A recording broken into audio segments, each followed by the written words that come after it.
डूंगरपुर बांसवाड़ा लोकसभा क्षेत्र से भारत आदिवासी पार्टी के सांसद हैं। इससे पहले वे राजस्थान की 84 विधानसभा क्षेत्र से 2 बार विधायक रह चुके।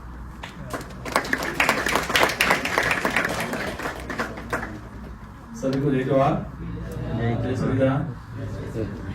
आज सबसे पहले तो मैं जितेंद्र भाई को धन्यवाद देना चाहूंगा, जिन्होंने इस देश के 140 करोड़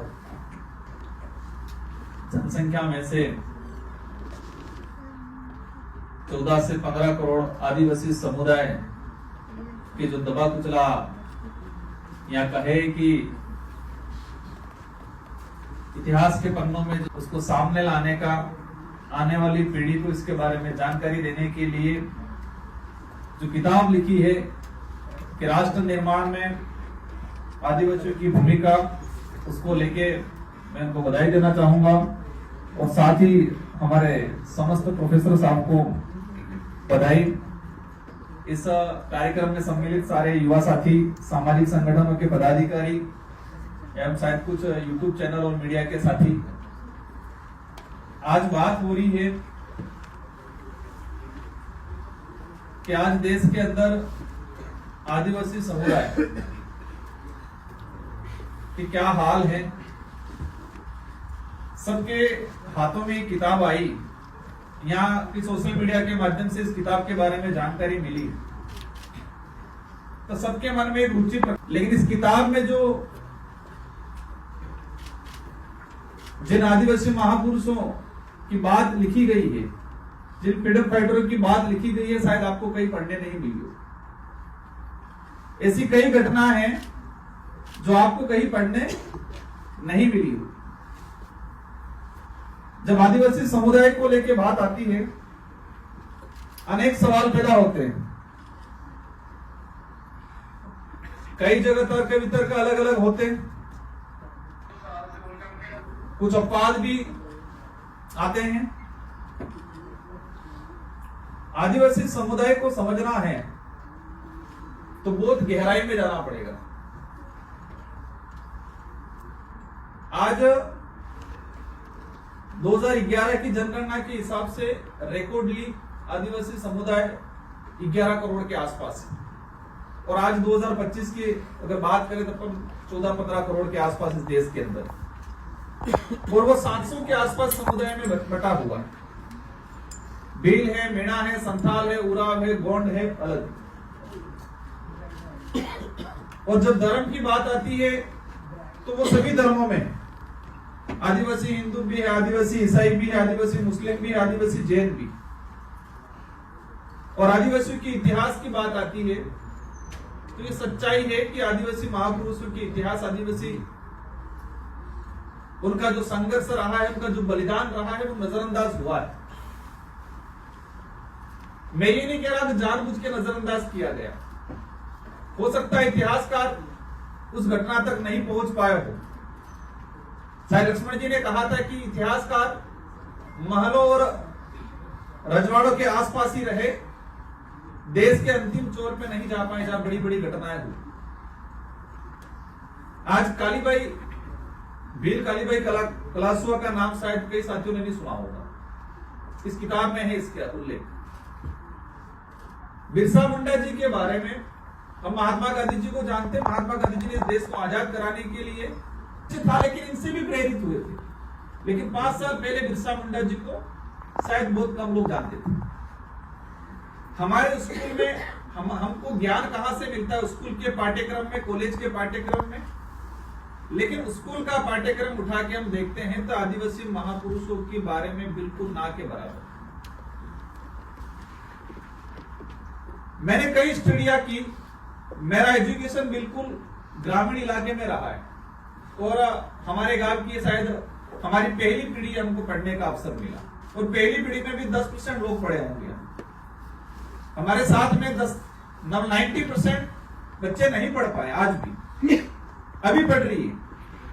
तो हमें जहां तक लगा, हम नहीं जानते थे। मैंने कॉलेज भी किया, बिरसा मुंडा जी के बारे में कहीं पढ़ने नहीं मिला।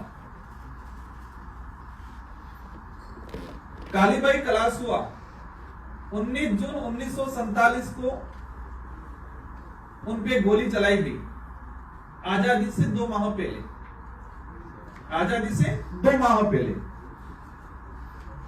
वो गोली इसलिए चलाई गई कि रास्तापाल में शिक्षकों के द्वारा पढ़ाया जा रहा था, और वो जो स्कूल थी उससे मतलब स्कूल उस समय अस्थायी चलती थी कि 5 दिन इस गांव में चली, 5 दिन उस गांव में चली, तो वो मेरे परिवार से भी होके गुजरा था। उस समय मेरे गांव में, मेरे परिवार में भी हमारा जो पुराना घर था वहां चला, तो गोली मारी गई, इसलिए मारी गई कि वो स्कूल बंद कराई जाए। और पाठ्यक्रम में पढ़ाया जाता है कि अंग्रेजों ने गोली मारी। अब पढ़ा लिखा व्यक्ति तर्क करने लगा कि आजादी से 2 महीने पहले हम एक तरफ पढ़ रहे हैं कि देश का संविधान निर्माण शायद पहली बैठक 1946 में हुई, जून जुलाई के आसपास। तो संविधान निर्माण की बैठक हो रही थी देश में, और उसके 1 साल बाद देश के अंदर अंग्रेज गोली मार रहा है। ये हम इतिहास में पढ़ रहे हैं, मतलब आजादी से 2 महीने पहले। जब यह सवाल उठा तो हमारे राजस्थान के अंदर 5वीं क्लास की कक्षा उस किताब में एक पाठ्यक्रम पढ़ाया जाता था, तो उसको हटा दिया गया। जलियांवाला बाग हत्याकांड के बारे में सब जानते होंगे, वहां पर भी शहादत हुई, लेकिन आदिवासियों का जो शहादत मानगढ़ में हुआ गोविंद गुरु के नेतृत्व में, शायद बहुत कम साथी जानते होंगे। लेकिन इस यहां पर आया तो स्वाभाविक इस बारे में पढ़ा होगा। इसको भी इतिहासकारों ने अपमानित किया। कैसे अपमानित किया? इतिहास के पन्नों में मैंने कई लेखकों की किताबों में पढ़ा है कि दूसरा जलियांवाला बाग हत्याकांड, इसको क्या कहा गया? तो दूसरा जलियांवाला बाग हत्याकांड। अब ये भाषा कैसे यूज की जाती है मुझे ज्यादा आइडिया नहीं, लेकिन मैं जहां तक समझा कि कोई एक बड़ी घटना हो जाती है, इसके बाद कोई घटना होती है तो उसको दूसरे का दर्जा दिया जाता है। 1913 में मानगढ़ में हत्याकांड हुआ, जलियांवाला बाग हत्याकांड 1919 में हुआ। समय काल के हिसाब से देखें तो पहला हत्याकांड कौन सा हुआ? मानगढ़। मानगढ़ में 1500 आदिवासी मारे गए सेम डे में। कई लोग घायल हुए, सैकड़ों लोग, बताते हैं 200-250 लोग बाद में डेथ हुई। जलियांवाला बाग हत्याकांड में कितने लोग मरे, कितने शहीद हुए? 1000। वो भी हमारे देश के लिए लड़े थे, वो भी हमारे लिए सम्मानित थे। लेकिन एक जगह 1913 में हत्याकांड हो रहा है, वहां 1500 लोग मर रहे हैं, शहीद हो रहे हैं। एक जगह आपने संख्या बताई, वो 1919 में हो रहा है, और इतिहासकारों ने लिखा एक लाइन में जलियांवाला बाग का पूरा विस्तृत और नीचे लिखा हुआ कई किताबों में कि दूसरा जलियांवाला बाग हत्याकांड मानगढ़ हुआ। कई ऐसी बातें हैं। आज हकीकत यह है कि आदिवासी समुदाय खुद अपना पहचान खो चुका है कई इलाके में। कुछ पढ़ लिख गए आदिवासी समुदाय, वो भी कह रहे हैं मैं एसटी हूं लेकिन आदिवासी नहीं हूं। अधिकारी वर्ग भी है इसमें। क्या कहते हैं? मैं एसटी हूं, आदिवासी नहीं हूं। मैं मीणा हूं लेकिन आदिवासी नहीं हूं। मैं भील हूं ना, पर आदिवासी नहीं हूं। यह इसलिए कि उनकी जो पहचान, उनकी जो हकीकत थी वो सामने उनको नहीं लाई गई, नहीं उनकी पीढ़ियों को पढ़ाई गई। आज आदिवासी समुदाय, मैंने गुजरात में कार्यक्रम किया, धर्म की जो बात आई, और यह हकीकत है आदिवासियों की अपनी पूजा पद्धति, अपनी पूरी आराधना, अपनी धार्मिक पूरी व्यवस्था बनी हुई है। वो प्रकृति को अपना सबसे बड़ा भगवान मानता है, और मेरे हिसाब से प्रकृति से बड़ा कोई नहीं हो सकता है। आदिवासी प्रकृति को अपना भगवान मानता है, वो उनकी अपनी पूजा पद्धति, वो किसी भी धर्म का तौहीन नहीं करता है। लेकिन हर इलाके में कन्वर्ट हुआ, मतलब मैं कई बार कहता हूं कि आदिवासियों का धर्म परिवर्तन नहीं, धर्म ग्रहण हुआ, क्योंकि उनका कोई धर्म नहीं था, प्रकृति उनका भगवान था, वही धर्म था उनका। गुजरात में जैन बना हुआ आदिवासी। महाराष्ट्र के अंदर 15 लाख के आसपास आदिवासी आज मुस्लिम बन के बैठा हुआ है। ईसाई, हिंदू लड़ कौन रहे? सर बता रहे थे भाई, एक आदिवासी की मतलब मृत्यु हुई, जो ईसाई बना हुआ वो अलग विधि करेगा, हिंदू बना हुआ वो अलग विधि करेगा, और तभी लड़ रहे हैं आपस में। आज हकीकत बिरसा मुंडा, सिद्धू कानू, टाटिया भील, ये जल जंगल जमीन के लिए लड़े, पहचान के लिए लड़े, अस्तित्व के लिए लड़े, स्वाभिमान के लिए लड़े, लेकिन आज आदिवासी देश के अंदर आपस में सिर्फ धर्म के लिए लड़ रहा है। और वो कौन लड़ रहा है? आपस में ही लड़ रहा है। हमारे बांसवाड़ा के अंदर भी देखा गया, एक तरफ ईसाई कम्युनिटी बना हुआ है, एक तरफ हिंदू बना हुआ है, और जो धर्म की बात है दोनों लड़ रहे हैं बहुत बुरी तरीके से। मणिपुर की जो घटना है बहुत भयंकर घटना है, मतलब धर्म के नाम से इतना जहर बोल रखा है कि भाई भाई को मार रहा है, वो बुरी तरह से मार रहा है। और ये चीजें पूरे देश में होने वाली आने वाले समय में, अगर पढ़े लिखे युवाओं में अपन ने सबने ध्यान नहीं दिया तो देश में बहुत भयंकर, बहन बेटियों के लिए नहीं लड़ेंगे, जमीन के लिए नहीं लड़ेंगे, अधिकारों के लिए नहीं लड़ेंगे, लेकिन धर्म का इतना जहर बोला जा रहा है हर तरफ से। मैं किसी एक धर्म को दोष नहीं दे रहा हूं, कहीं की सबकी जिम्मेदारी है, सब जिम्मेदार हैं, और स्थिति इतनी भयंकर बनी हुई। मैं भी कई बार पोस्ट डालता हूं सोशल मीडिया पे, कहते आप तो हिंदू विरोधी हो, फिर कई बार हम कहते हैं आदिवासी ना हिंदू है ना ईसाई है, कुछ कहते हैं आप ईसाई विरोधी हो। हम किसी के विरोधी नहीं है। आदिवासियों ने अपनी पहचान, क्योंकि उनको क्या लगा कि पिछड़ा हुआ है, हमने भी गलत किया है। आदिवासी समुदाय से आने वाले पढ़े लिखे लोगों ने भी गलत किया है। हम पढ़ लिख गए, हम हिंदी बोल गए, गांव का आदमी लोकल भाषा बोल रहा है तो उसको हमने अनपढ़ गंवार मान लिया। मेरा ये कहना है कि आदिवासी समुदाय का ही व्यक्ति दिल्ली में पैदा हुआ, पैदा होने के बाद उसने कभी अपनी मातृभाषा नहीं सीखी, और आप कभी गांव में गए, अब गांव के 100 लोग मिलके भिली भाषा में बात कर रहे हैं और आपको समझ में नहीं आया, तो उनकी नजर में आपके दृष्टिकोण से देखेंगे तो आप भी गंवार हैं, गंवार हैं। क्योंकि हमारी क्या थिंकिंग है आज कि जो गांव से आया हुआ व्यक्ति जो अपनी मातृभाषा में, गोंडी भाषा में, भिली भाषा में अगर बात कर रहा है तो हम क्या कहते हैं? ये तो गंवार है। तो आप भी उस इलाके में गए और आपको वो गोंडी भाषा में बात कर रहे हैं और आपको समझ में नहीं आया, तो आप भी गंवार हुए, पिछड़े हुए, वही हुआ। ठीक, कोई मतलब कहे कि थर्मामीटर तो है नहीं कि कौन सी लैंग्वेज अच्छी है, कोई कितना क्वालिटी वाली क्या है, तो अपनी भी भाषा है।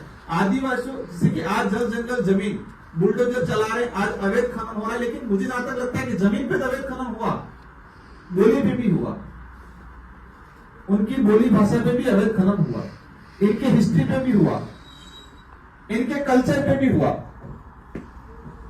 आदिवासियों की अनेक संस्कृतियां उन पे कलम चढ़ा है। फिल्म इंडस्ट्री वाले बड़ी बड़ी आदिवासी समुदाय से जुड़ी हुई स्टोरी पे फिल्म बना लेते, और वास्तविक जो व्यक्ति है जिससे जुड़ी फिल्म उसको पता ही नहीं है कई जगह। तो बहुत सारी चीजें हैं, बातें। हमारे पूर्व वक्ता जो प्रोफेसर साहब हैं उनका शब्द चयन शानदार था, बहुत अच्छी बातें बोली। मेरा एक ही कहना है कि हमारा सोच बदलनी पड़ेगी। हम जो अपने आप को अच्छा कपड़ा पहन लिया और थोड़ी इंग्लिश बोल गए, आज मैं देखता हूं हिंदू राष्ट्र बनाएंगे, बात होती है, हिंदी के लिए लड़ाई होती है, मराठी के लिए lड़ाई होती है, और जो ये बात करने वाले इनके कितने बच्चों को ढंग से हिंदी आती है, क्योंकि विदेश में पढ़ रहे इंग्लिश ही बोलते हैं सब। आज हम ग्रामीण इलाके से गोंडी भाषा, बीली भाषा बोलने वाले से कतरा, मतलब उसको दूर रखते हैं, तो आपसे वो इंग्लिश बोलने वाले आपको कहेंगे ये तो। अगर देश का निर्माण करना है, प्रोफेसर साहब कह रहे थे कि हमें सबको मिलके, और ये सच में हो रहा है, और इसलिए हो रहा है कि आदिवासी समुदाय का इतिहास को कई साइड में रखा गया इतिहासकारों ने। तो आज गर्व से आदिवासी समुदाय का, और ये बात देखा मैंने कि हमारा पढ़ा लिखा आदिवासी समुदाय किसी भी वर्ग, जो 5000 साल पुरानी एक बात पता है, 5000 साल पुरानी, लक्ष्मण जी घायल हुए तो कौन सी जड़ी बूटी कौन से पहाड़ पे लेने का सबको पता है। सम्मान करते रामायण का भी, हम कोई दिक्कत नहीं है, जातियों में बढ़ गया। और यही नहीं, धर्म आदिवासी एसटी में, आदिवासी ओबीसी में, आदिवासी जनरल में भी। अंडमान निकोबार गया, गोंड समुदाय के लोग 2.5 लाख के आसपास है, गोंड संथाल सब जनरल में आ रहे हैं। हर इलाके के अंदर आज मुझे यूपी से मिले, गोंड समुदाय ओबीसी में आ रहा है। मेरा भील भाई रोज गोत्र का गुजरात में जाएंगे, कई जगह जंगल में जा रहा है। कटारा हमारे गोत्र के साथी गुजरात में जाएंगे, कोई रावत में जा रहा है, कोई ओबीसी में जा रहा है। इतना बिखराव हुआ है जिसकी कोई सीमा नहीं है। उसका एक ही रीजन है कि आदिवासियों का अपना खुद का नेतृत्व करने वाला भाई कोई नहीं मिला। ये सच है कि आप भी किसी गांव का प्रतिनिधित्व करते हो तो पहले आपके गांव का करोगे, ना कि दूसरे गांव का। और यही चीज हुआ। संविधान निर्माण की बात करें, आज आधुनिक भारत की बात करें, और अंतिम समय में ये चीज कहना चाहूंगा कि कई लोगों को लगता है कि आदिवासी के अंदर ये तो टकराव पैदा होगा। टकराव कभी पैदा नहीं होगा, क्योंकि आदिवासियों के अंदर हम कहते हैं कि आज आप शहर में जाओगे, शहर में दरवाजा खटकाओगे तो पूछेगा कि आप कौन हो, कहां से आए हो, ये पूछेगा। और आज आदिवासी समाज के गांवों में, घरों में जाओगे तो पहले कहेगा मेहमान आए हैं, बिठाएगा, पानी पिलाएगा, चाय पिलाएगा, फिर पूछेगा कि पहचान में नहीं आए आप कौन हो। ये अतिथि देवो भव। कौन हो, कहां से आए हो, क्या काम है, उसको समझ में आएगा तो बुला के पानी पिलाएगा, बाकी नहीं पिलाएगा। और गांवों में कभी नहीं देखा है वो आदमी, लेकिन गांव ट्राइबल में जाएंगे तो पूछेगा, बिठाएगा, मेहमान, शब्द क्या देगा, मेहमान आया है, पामणा बिठाएगा, पानी पिलाएगा, चाय पिलाएगा, फिर पूछेगा कि पामणा मतलब लोकल लैंग्वेज पूछेगा, आप पहचान में नहीं आए थोड़े बहुत, आप बताओ, शर्मिंदा होकर पूछेगा। ये अतिथि देवो भव। ट्राइबल इलाके के अंदर 1000 गांव होंगे एक गांव में, और किसी एक अन्य कम्युनिटी का गांव होगा, पूरा गांव मिलकर उसकी बहन बेटियों की रक्षा करेगा। इतिहास के किसी पन्ने पे ये नहीं मिलेगा आदिवासी ने किसी का शोषण किया, अत्याचार किया, आदिवासी ने कहीं नरसंवाद गलत तरीके से किसी के साथ गलत नहीं। आदिवासी ने हमेशा अपनी सुरक्षा के लिए लड़ा है, न कि शोषण करने के लिए। आज तक आदिवासी नहीं लड़ा, क्योंकि वो इंसानियत की भावना है, प्रेम भावना है, अतिथि देवो भव की जो बात करते हैं वो आदिवासियों के अंदर ब्लड में। इन्हीं शब्दों के साथ आप सबको धन्यवाद, और आपको बधाई, शुभकामनाएं, ऐसे किताब लिखते रहे। धन्यवाद।